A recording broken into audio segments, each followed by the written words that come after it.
இதெல்லாம் முன்னாடியே தெரியாம போயிருச்சே!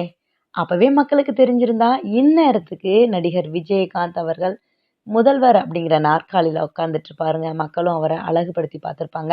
அப்படி என்ன விஜயகாந்த் செஞ்சுட்டாரு அப்படின்னு சொல்லி பார்த்தீங்கன்னா, அவர் பிறந்து வளர்ந்த ஊரான மதுரை மாவட்டத்தில இருக்கக்கூடிய திருப்பரங்குன்றம் அப்படிங்கிற பகுதி இருக்கு இல்லையா?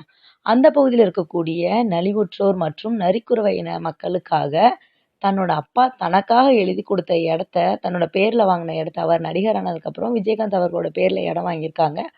அந்த இடத்த இப்போ அதோட மதிப்புன்னு பார்த்தோம்னா ரூ. 21,00,00,000. அதாவது அவர் எழுதி குடுக்கும்போது, அவர் நடிகரா இருந்த காலகட்டத்திலேயே அவர் வந்து அந்த இடத்த எழுதி குடுத்துட்டாரு. அப்போ அதோட மதிப்பு ரூ. 21,00,00,000. நரிக்குறவ இன மக்களுக்காக எழுதி கொடுத்துருக்காருங்க. அதுவும் எப்படி எழுதி கொடுத்துருக்கிறாருன்னு சொல்லி பார்த்தீங்கன்னா, தான் போய் நேரா போய் குடுக்கல. ஸோ நம்ம போய் குடுத்தோம்னு சொன்னோம்னா, அதில வந்து இந்த எப்படி குடுக்க, எந்த மாரி குடுக்கன்னு நமக்கு சரியா தெரியாம போயிரும். அதனால கலெக்டர் கவர்மெண்ட்டுக்கு எழுதி வச்சு, கலெக்டர் மூலமா அங்க இருக்கக்கூடிய ஒவ்வொரு மக்களுக்கும் வீடு வேணும் அப்படிங்கிறதுக்காக எழுதி குடுத்துருக்காருங்க. தான் விளையாண்ட மண்ணுல, தான் பொழப்பு நடத்தின மண்ணுல இருக்கக்கூடிய மக்களுக்கு அங்கங்க வீடு இல்லாம அப்படி கஷ்டப்பட்டுட்டு இருக்காங்களே, அவங்கலாம் நல்லா இருக்கணும் அப்படிங்கிறதுக்காக, தன்னோட அப்பா தன்னோட பேர்ல வாங்கிய நிலத்த இப்படி எழுதி குடுக்குறதுக்கு எத்தன பேருக்குங்க மனசு வரும்?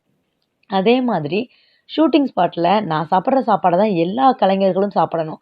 வாய்ப்பு தேடி பிழைப்பு தேடி வரக்கூடிய ஒவ்வொரு இளைஞர்களுக்கும், ஒவ்வொரு குடும்பத்தில இருக்கக்கூடிய நபர்கள் வருபவங்களுக்கும் சாப்பாடு இல்லாம அவங்க கொதிப்புல இருந்துறக்கூடாது அப்படிங்கிறதுக்காக, தன்னோட அலுவலகத்தையே வந்து உணவகமா மாற்றி சாப்பாடு குடுத்த அந்த ஒரு புண்ணியம் கண்டிப்பா அவருக்கு சேர்ந்து தாங்க இருக்கும். அவரோட பிள்ளைகளுக்கு அந்த புண்ணியம் போய் சேரும் அப்படின்னு சொல்லிட்டு இருக்காங்க. அடுத்ததா பார்த்தீங்கன்னு சொன்னோம்னா, இந்த விஷயத்த எல்லாருமே அவரால பயன்பெற்ற மக்களும், நடிகர்களும், அசிஸ்டன்ட் டைரக்டர்ஸ்களும் எல்லாருமே சொல்லிட்டு இருக்காங்க.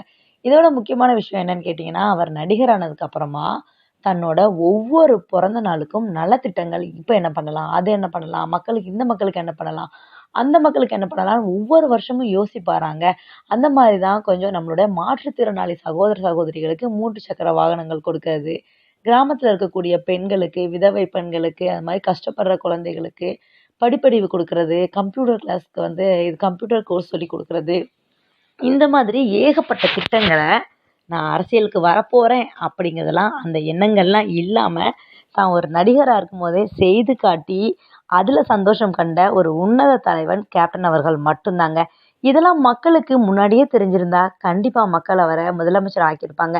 இன்னைக்கு அவர் இறந்ததுக்கப்புறம், அவர் அத பண்ணாரு, அவர் இத பண்ணாரு, அவர் அப்படி பண்ணாரு, அவர் இப்படி பண்ணாருன்னு நடிகர்கள் எல்லாருமே வந்து சொல்லிக்கிட்டு இருக்காங்களே, அன்னைக்கு அவர் கட்சி நடத்தும்போது நீங்கலாம் எங்க போனீங்க? அப்படிங்கிற கேள்வி தாங்க எழும்புது.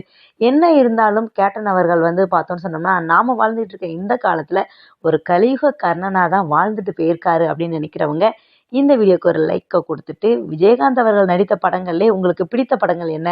அவர் பேசக்கூடிய டயலாக்ல உங்களோட மனசுல நின்ன டயலாக் என்ன? அப்படிங்கிறத கமெண்ட் செக்ஷன்ல பதிவு பண்ணிடுங்க. மேலும் விஜயகாந்த் அவர்கள் பற்றின பல்வேறு தகவல்கள உடனுக்குடன் தெரிந்து கொள்ள நம்மளோட சேனல சப்ஸ்கிரைப் பண்ணி சைடுல இருக்கிற பெல் பட்டன கிளிக் பண்ணிடுங்க.